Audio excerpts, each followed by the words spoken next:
Hi മക്കളെ, welcome to crack with NCERT. ഇന്ന് നമ്മൾ എടുത്തിരിക്കുന്നത് തെർമോഡൈനാമിക്സിലെ ഒരു NCERT എക്സസൈസ് ക്വസ്റ്റ്യൻ ആണ്. ഈ ക്വസ്റ്റ്യൻ ചെയ്തിട്ട് ഇതിന് സിമിലർ ആയിട്ടുള്ള ഒരു ചോദ്യം നിങ്ങൾ സ്വയം ചെയ്ത് അതിൻ്റെ ആൻസർ കമൻറ്റ് ബോക്സിൽ കമൻറ്റ് ചെയ്യണം. നമുക്ക് നോക്കാം നമ്മുടെ ചോദ്യം.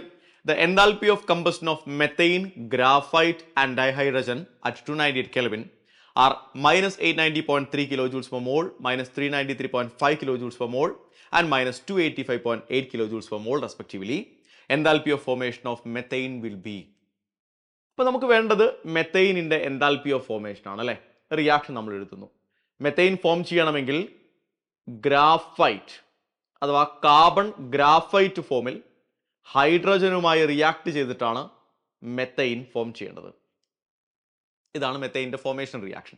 ബാലൻസ് ചെയ്യുന്ന സമയത്ത് 2H2 എന്ന് നമ്മൾ എഴുതേണ്ടി വരും അല്ലേ. തന്നിരിക്കുന്ന ഡാറ്റ എന്താ? ഗ്രാഫൈറ്റിൻ്റെയും ഹൈഡ്രജൻ്റെയും മെത്തൈനിൻ്റെയും എൻതാൽപ്പി ഓഫ് കമ്പസ്റ്റൻ വാല്യൂസ് ആണ്. നമ്മളോട് കണ്ടുപിടിക്കാൻ പറഞ്ഞിരിക്കുന്നത് എന്താ? ഈ റിയാക്ഷൻ്റെ അഥവാ മെത്തൈനിൻ്റെ എൻതാൽപ്പി ഓഫ് ഫോർമേഷൻ ആണ്. ഒരു ചെറിയ കാര്യം നിങ്ങളൊന്ന് ആലോചിച്ച് നോക്കിയേ. ഈ റിയാക്ഷൻ അല്ലെങ്കിൽ മെത്തൈനിൻ്റെ എൻതാൽപ്പി ഓഫ് ഫോർമേഷൻ എന്ന് പറയുന്നത് ഈ റിയാക്ഷൻ്റെ എൻതാൽപ്പി ഓഫ് റിയാക്ഷൻ തന്നെയല്ലേ? അതെ. അപ്പോൾ എൻതാൽപ്പി ഓഫ് കമ്പസ്റ്റൻ വാല്യൂസ് വെച്ചുകൊണ്ട് നമ്മൾ എങ്ങനെയാണ് ഒരു റിയാക്ഷൻ്റെ സ്റ്റാൻഡേർഡ് എൻതാൽപ്പി ഓഫ് റിയാക്ഷൻ കാണുക? അത് തന്നെയായിരിക്കില്ലേ ഇവിടുത്തെ സ്റ്റാൻഡേർഡ് എൻതാൽപ്പി ഓഫ് ഫോർമേഷൻ എന്ന് പറയുന്നതും? അതെ. And this is equal to sum of standard enthalpy of combustion of reactant minus standard enthalpy of combustion of products. ആരൊക്കെയാ റിയാക്ടൻ സൈഡിലുള്ള? കാർബൺ ഗ്രാഫൈറ്റ് ഉണ്ട്, hydrogen ഉണ്ട് അല്ലേ. അപ്പൊ this is equal to reactant സൈഡിൽ കാർബൺ ഗ്രാഫൈറ്റ് ഉണ്ട്. ഒരു mole carbon graphite അല്ലേ റിയാക്ട് ചെയ്യുന്നത്. ആ ഗ്രാഫൈറ്റിന്റെ എൻതാൽപ്പി ഓഫ് കമ്പസ്റ്റൻ എത്രയാ? It is -393.5. അപ്പോൾ -393.5 പ്ലസ് 2 ഇൻറ്റു ഹൈഡ്രജന്റെ, നോക്കൂ, ഹൈഡ്രജന്റെ എൻതാൽപ്പി ഓഫ് കമ്പസ്റ്റൻ എത്രയാ?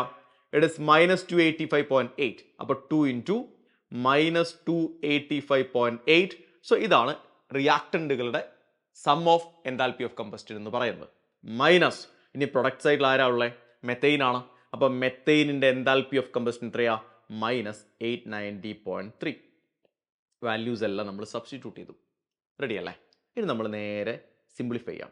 -393.5 മൈനസ് 2 ഇൻറ്റു 285.8 എന്ന് പറഞ്ഞാൽ 2 ഇൻറ്റു 8 is 16, ബാലൻസ് 1 വരും അല്ലേ. 2 ഇൻറ്റു 5 is 10 പ്ലസ് 1 11, ബാക്കി 1 വരും. 2 ഇൻറ്റു 8 16 പ്ലസ് 1 7 വരും. ആൻഡ് 2 ഇൻറ്റു 2 is 4 പ്ലസ് 1 5 വരും. And it is minus. അപ്പോൾ മക്കളെ മൈനസ് ഓഫ് മൈനസ് അല്ലേ, കാരണം ഇവിടെ നിങ്ങൾ നോക്കി മൈനസും മൈനസും ഉണ്ട്. അപ്പോൾ ഇത് പ്ലസ് ആവും. പ്ലസ് 890.3. ഇത് നിങ്ങൾ ചെയ്ത് കഴിഞ്ഞാൽ 5 പ്ലസ് 6 എത്രയാ? 11, ബാക്കി 1 വരും. And 3 plus 1 4 plus 1 it is 5. 9 plus 7 is 16. And 3 plus 5 is 8 plus 1 9 -965.1 plus 890.3. and for the final answer is -74.8 kilojoules per mole എന്ന ആൻസർ കിട്ടും. Option 1 is the right answer അല്ലേ. അപ്പോൾ റിയാക്ടന്റുകളുടെയും പ്രൊഡക്റ്റുകളുടെയും എൻതാൽപ്പി ഓഫ് കമ്പസ്റ്റൻ തന്നിട്ട് അതിൽ തന്നിരിക്കുന്ന ഒരാളുടെ എൻതാൽപ്പി ഓഫ് ഫോർമേഷൻ കാൽക്കുലേറ്റ് ചെയ്യാനായിരുന്നു ചോദ്യം. So Hess's law of constant heat summation application ആണ്, നിങ്ങൾക്കറിയാം. നമ്മൾ ഇതിന് സിമിലർ ആയിട്ടുള്ള ഒരു ചോദ്യം ഞാൻ തരാൻ പോകുന്നു. നിങ്ങളത് സ്വയം ആൻസർ ചെയ്യുക. ആൻസർ കമൻറ്റ് ബോക്സിൽ നിർബന്ധമായിട്ടും കമൻറ്റ് ചെയ്യുക. സോ മക്കളെ, ഇതാണ് നിങ്ങൾക്ക് ചെയ്യാനുള്ള ക്വസ്റ്റ്യൻ എന്ന് പറയുന്നത്.